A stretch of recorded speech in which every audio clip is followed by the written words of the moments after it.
সমাজে এই যে ইফটিজিং হয়, আপনার বোনের বয়সী একটা মেয়েকে কিছু বখাটে টিটকারি করে, এই বলে সেই বলে, নোংরা কথা বলে, রাস্তায় দেখেও আপনি পাশ দিয়ে না দেখার মতো চলে যান কেন? আপনি দাঁড়ান না কেন? আপনি দাঁড়ালেই তো থেমে যাবে, কারণ সত্যের যে শক্তি তার সামনে মিথ্যা মুখ থুবড়ে পড়ে। আপনার সামনে ও কিছুই না, নাথিং। আপনি দাঁড়ান, ওকে প্রশ্ন করেন যে আমার বোনকে তুমি ডিস্টার্ব করো কেন? আপনাকে দেখে আরো 5 জন দাঁড়াবে, 5 জনকে দেখে আরো 10 জন দাঁড়াবে। আমাদের নীরবতা আর আমাদের নিশ্চুপ থাকাই জালিমদেরকে আরো শক্তিশালী জালিম বানিয়েছে।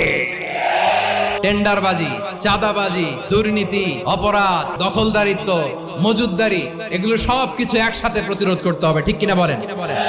এই যে নতুন বাংলাদেশের এক সুযোগ এসেছে, আর জীবনে হয়তো আসবে। আসুন দেশটাকে আমরা সাজাই, আসুন আমরা এক দল আরেক দলকে নিশ্চিহ্ন করার যে রাজনীতি, এটা বন্ধ করি। সব দলের প্রতি আমার আহ্বান, আল্লাহর শপথ নিয়ে বলি, এই নাসিহাত গুলো সবার জন্য, সব দলের জন্য, সব মতের মানুষের জন্য। আমরা কোনো দলের প্রতি মানুষকে